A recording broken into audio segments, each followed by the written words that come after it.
either or not was it worth it is ethical judgment. Because it's just a question. It's just a question.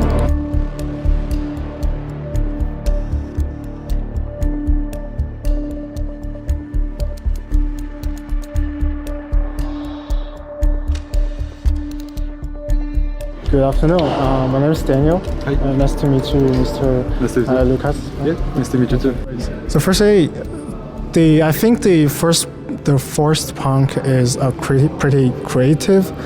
So I want to know like what inspired you to finally make the decision of like create this game. For example, the first prototype or the first shape of Frostpunk, it wasn't Frozen World. It was a game called Industrial. What was common is that the setting, the steampunk setting, the generators, the heat mechanic, that was the energy mechanic rather than heat mechanic back in the day, right? It was, those elements were common, but after some time, at some point, someone, nobody knows who, came up with a concept of city in Frozen Hall, right? And from that moment, everything clicked together. Okay, so we've got this steampunk, and we've got a world where the heat means life. We've got a world when heat is a main resource. And we've got steampunk, when there is heat as a byproduct of energy, right? Yeah. So you can imagine, for example, that's why electricity doesn't work, right? Electricity is more efficient, but it doesn't produce heat, right? Yes. So that kind of puzzles started to click together. Okay, heat, steampunk, frozen world, survival, the last city, and so on and so on and so on. So there is no something like that movie inspired us or that book inspired us. No, it was just, from dot to dot, and it came up Frostpunk. Yeah, that's pretty cool. Yeah, thanks.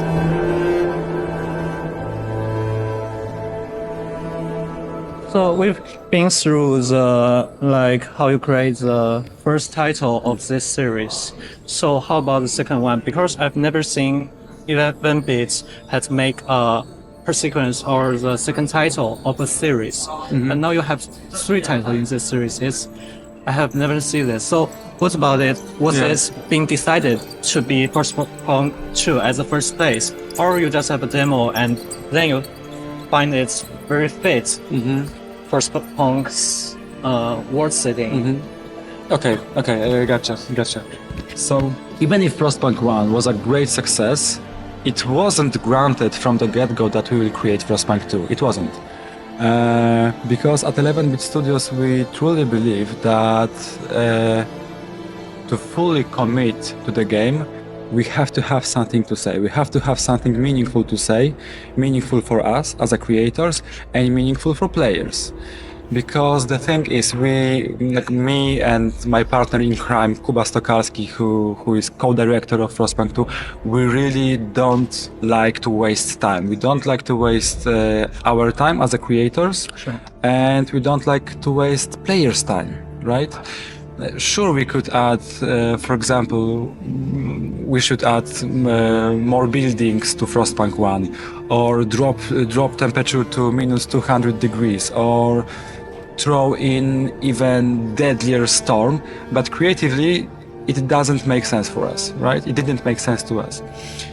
In order to create a game and truly commit, we have to find that message, we have to find that that question, perhaps, right? And while we were thinking about either or not create Frostpunk 2, we came up with such question that felt kinda compelling and interesting to us. We saw potential in question. Okay, we survived the Great Storm. What now? Right? What now? Okay, so we survived, so we start to make new plans. We survived. We are the greatest we are the greatest race on the world. We are the humankind who survived the great blizzard, and now the ambition starts to wake up, right? So that was the first question that tell us, okay, there is some potential. And after such question, again, from dot to dot to dot, we came up with a thesis that what will end us is not nature, is human nature, right? We survived nature; it didn't kill us. But after the survival, when we came up with our own ideas about the future, and what means the better future, it depends on who you ask. Like my vision of greater future is different than your vision, right? And when we clash those visions, that's where the conflict is born, right?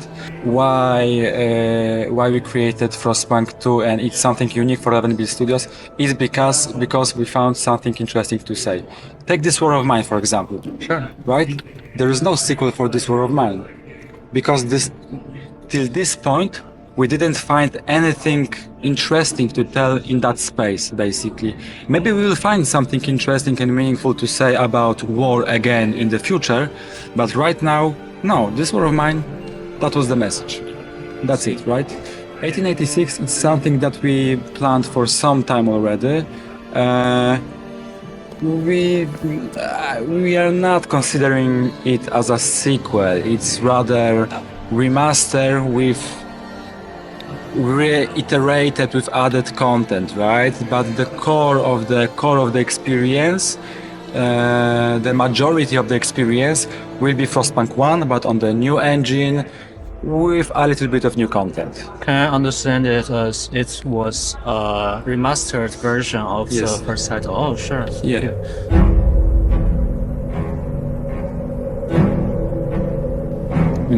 Self-contained standalone game. It's not like we improved something. Frostpunk 2 is other game, basically. This is the thematic continuation rather than classic sequel. It's not Frostpunk 2 isn't a sequel, more of the same type of the sequel. It isn't iteration of Frostpunk 1. Okay. It's the same world. It's the same conversation with the player. It's the same theme, but with the new question, right? We survived. Now what? Right? This is the question. There is a new thesis that what will end us is not nature but human nature, and around those theses, around such questions, we build up completely new game. Let's say, right? We reshuffle so many elements that it's really hard to tell about improvement. It's not like we took city builder layer from Frostpunk 1 and improve it. No, we change it. Okay, that's the second time I'm in China. The first time I was on WePlay, and that was the very first time I talked with you guys. I talked with journalists. I talked with players, and I think I know your perspective about the game. I know that some of Chinese players have this hate-love relationship with Frostpunk 2.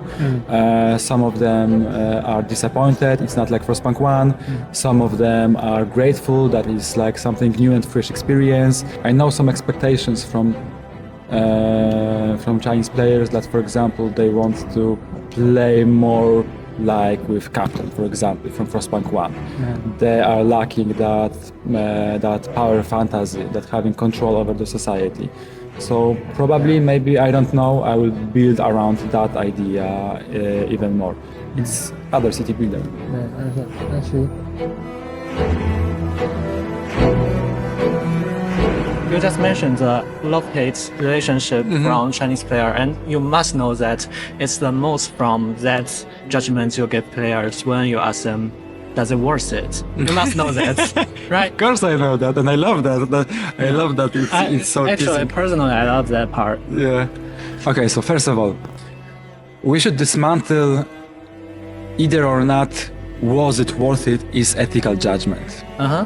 Because it's just a question. It's just a question. You see, but like imagine yourself, you are doing math math task. Okay, sorry. you're adding 2 plus 2 equals 4, but the teacher goes to you and asks, "Is it correct?" Then you start. It is. If you know it is correct, there's no problem with that question. So But that- if you're thinking, "Oh my God, perhaps I made a mistake," right? And you start to thinking, it's just a question. The question starts to tease you, right? Only if there is something that might be not correct with the task, mathematical task. So there was no purpose, there was no goal behind that question to judge anyone. So back to DLC 2, where you... Yeah. DLC, okay, the DLC.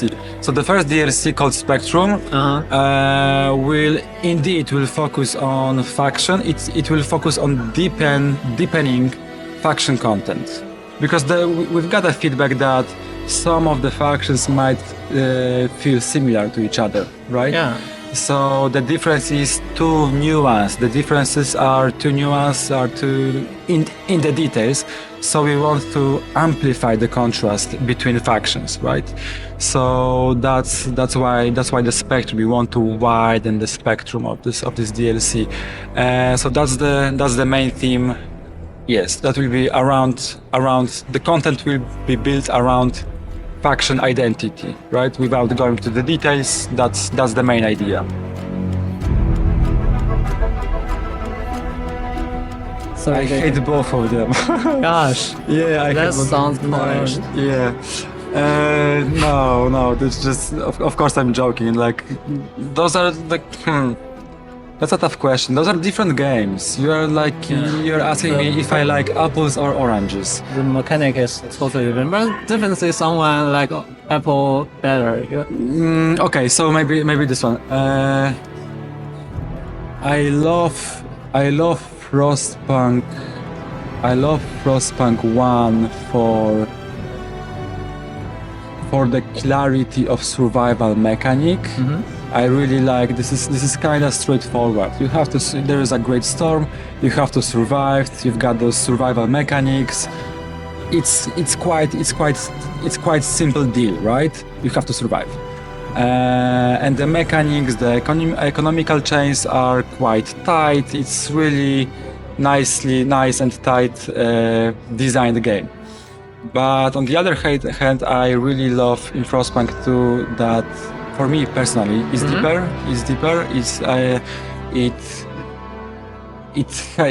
The Frostpunk 2 game is happening really in your head. You're playing slowly with the cup of tea, and the most of the game, narration and the thinking is happening, in your head, and I love that.